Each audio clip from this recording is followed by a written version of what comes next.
You know how the story ends. The evil queen falls from a cliff, lightning strikes, she plummets to her death. Quick, clean, deserved but not cruel. This is what Disney showed you. This is what you remember. But the Brothers Grimm told a different story, a far more disturbing story, one where the punishment matched the crime, where justice was not quick, where death came slowly, through agony, through torture, through public spectacle. Are you ready to know what really happened to the evil queen? Because once you learn the truth, you will never see Snow White the same way again. In 1812, Jacob and Wilhelm Grimm published their first collection of fairy tales. They called it Children's and Household Tales. But these stories were not gentle. They were not sanitized.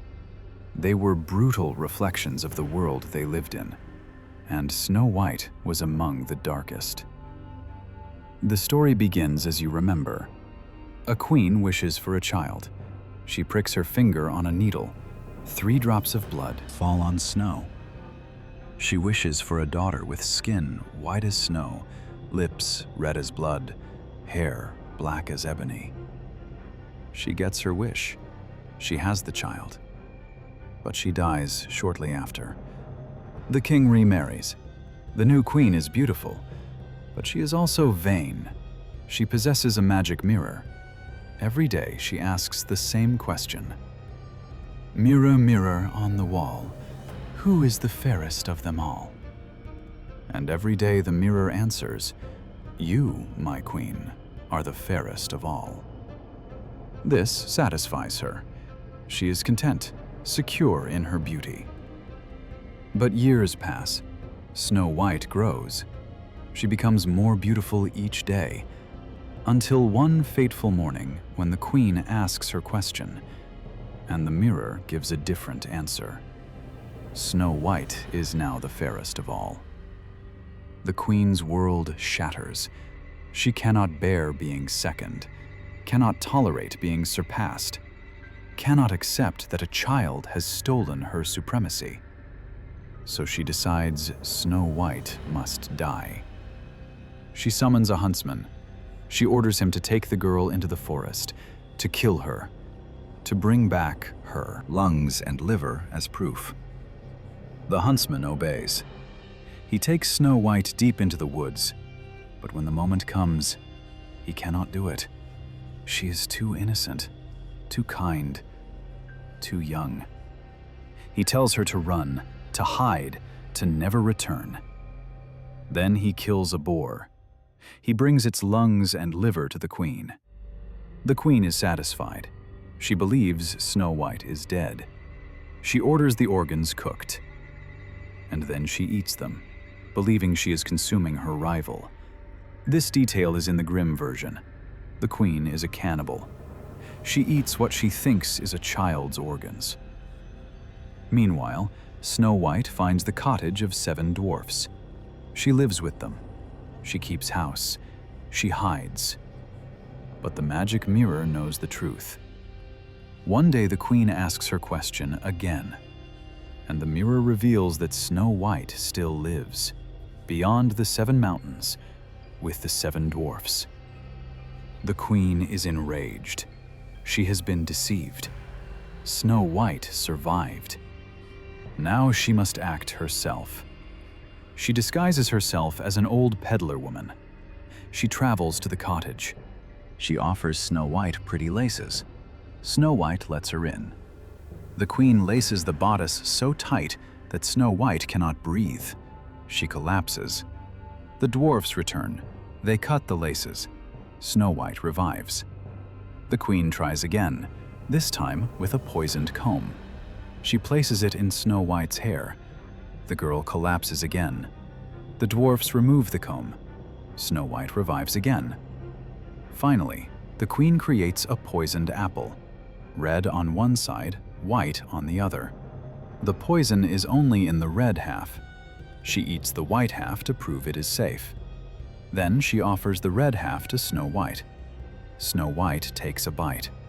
She falls. This time, the dwarfs cannot revive her. She appears dead. But she is so beautiful, so lifelike, that they cannot bury her. They place her in a glass coffin. They set it on a mountainside. They guard it constantly. Time passes. A prince rides by. He sees Snow White in the glass coffin. He falls in love with her beauty. He begs the dwarfs to let him take the coffin. At first, refuse. But he offers them anything they want. Finally, they agree. His servants lift the coffin. As they carry it down the mountain, one stumbles. The coffin jolts. The piece of poisoned apple dislodges from Snow White's throat. She wakes. She is alive. The prince is overjoyed. He proposes immediately. Snow White accepts. They plan a wedding. Invitations go out to all the kingdoms, including the evil queen's kingdom. The queen knows nothing of these events. She still believes Snow White is dead. On the morning of the wedding, she asks her mirror the question, "Mirror, mirror on the wall, who is the fairest of them all?" The mirror answers, "The young queen going to be wed today." The evil queen demands to know who this bride is. She must see her. She must know who has surpassed her beauty. She dresses in her finest clothes. She travels to the wedding. She enters the hall. She sees the bride. It is Snow White, alive, beautiful, triumphant. The queen freezes in horror. She recognizes the girl she tried to kill 3 times, the girl who survived everything, the girl who is about to become a queen herself. And then, justice arrives. But not the justice Disney showed. Not a quick death by lightning and cliff, no. The Grimm brothers wrote something far more elaborate, far more cruel, far more public. A pair of iron shoes has been prepared. They have been heating in a fire, heating until they glow red, until they burn white hot, until touching them means instant agony. Guards seize the evil queen. They force the red-hot iron shoes onto her feet. The metal sears through her stockings, through her skin, through her flesh, down to the bone. The pain is unimaginable, but the torture does not end there.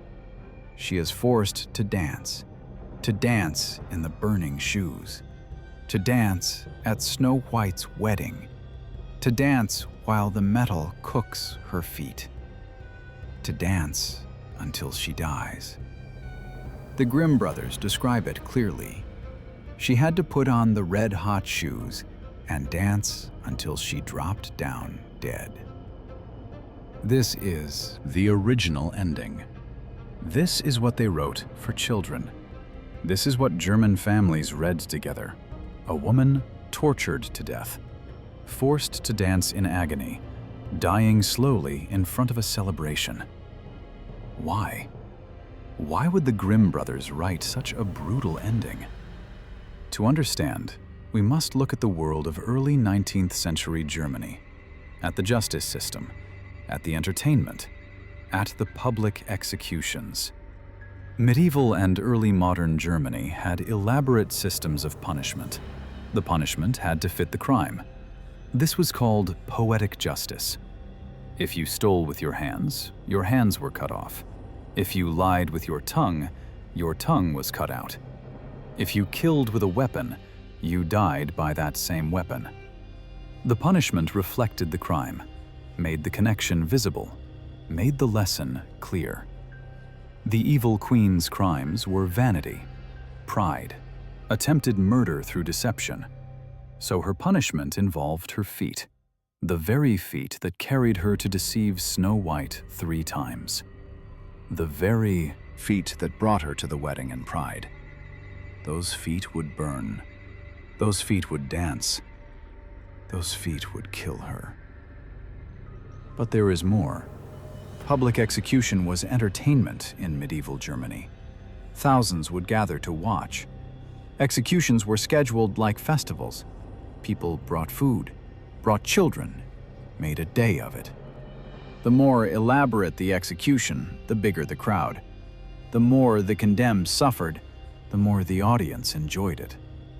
Burning at the stake could take hours. Breaking on the wheel could take days. Victims were kept alive as long as possible to maximize the spectacle, to maximize the suffering, to maximize the lesson. Iron shoe torture was a real method called the Spanish boot or the iron boot. Metal shoes or boots were placed on the victim's feet.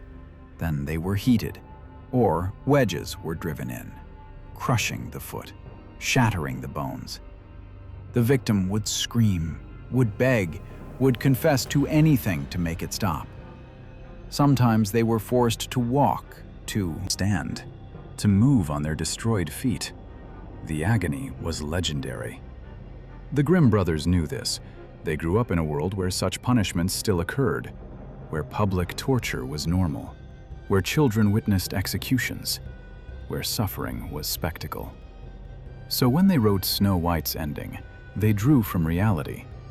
The red-hot iron shoes were not fantasy. They were historical. The forced dancing was not invention. It was documented practice. The public death at a celebration was not shocking to their original audience. It was expected. It was just. It was satisfying. But there is another layer, a darker psychological element. The Grimm brothers were making a statement about female vanity, about women who valued beauty above virtue, about mothers who competed with daughters. The evil queen's obsession with beauty destroys her. Her vanity drives her to murder. Her pride brings her to the wedding. And her punishment specifically targets her body. The body she was so proud of, feet that carried her beautiful self, the flesh she valued so highly. All of it destroyed, burned, ruined. She dies ugly, dies in agony, dies as a spectacle. Everything she feared, everything she tried to prevent. Her beauty destroyed, her body broken, her death public and humiliating. This was the message. This was the warning. To women who valued appearance over character, to mothers who envied daughters, to queens who forgot their place. Your vanity will destroy you. Your pride will burn you. Your beauty will betray you. And you will die in agony. As the centuries passed, the story changed. Publishers grew uncomfortable with the brutality. Parents complained. Educators objected. The iron shoes seemed too cruel, the dancing too sadistic, the death too elaborate. So later editions of the Grimm tales softened it. Some versions removed the dancing. Some removed the description of the shoes. Some just said, "She died." Vague, quick, unremarkable. Then came Disney in 1937, the first animated feature film. Snow White and the Seven Dwarfs. They needed a climax, a dramatic ending. But they could not show torture, could not show a woman burning alive, could not show forced dancing until death. So they invented the cliff, the lightning, the quick fall. The evil queen transforms into a hag. She climbs a cliff to drop a boulder on the dwarfs.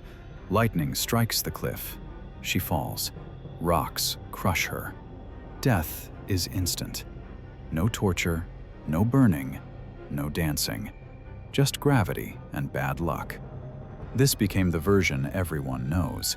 The version that replaced the original.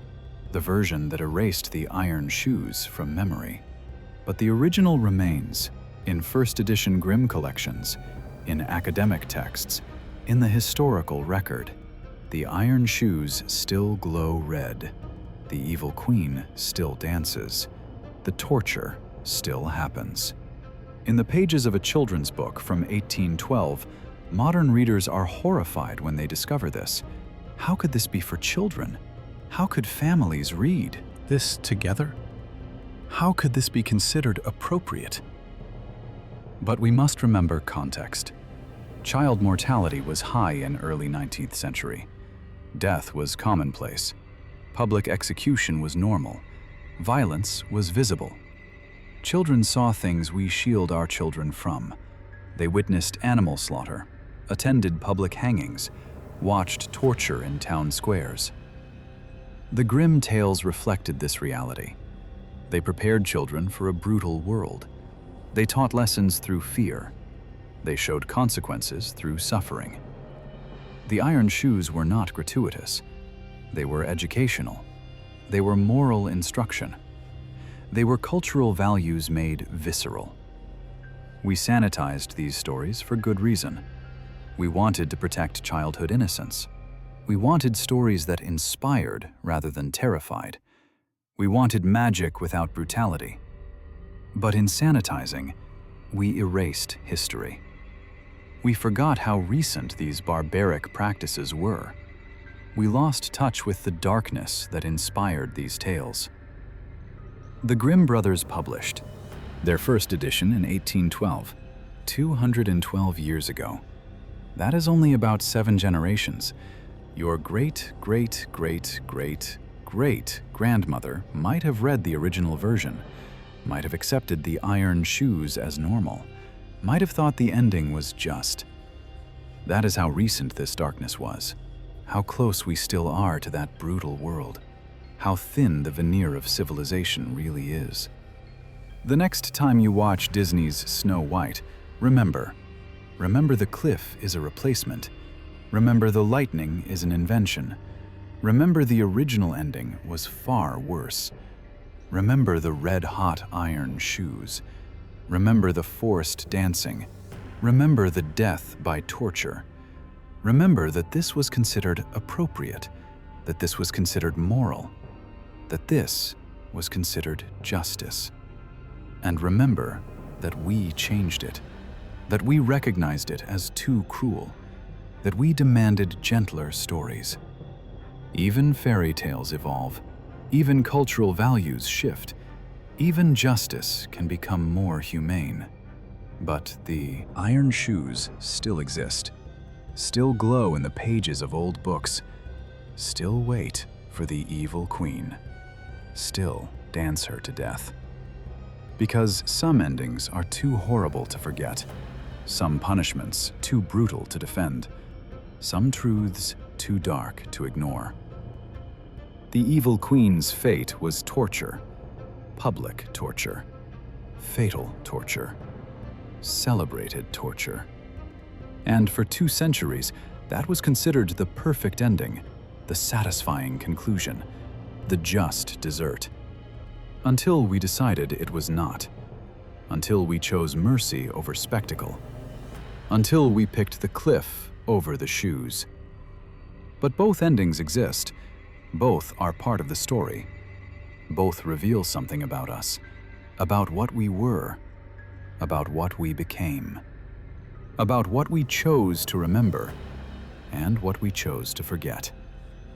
The iron shoes are still there, still hot, still waiting. In the original tale, in the historical record, in the darkness we tried to erase. And now you know. Now you cannot unknow. Now, every time you see the evil queen fall from that cliff, you will remember.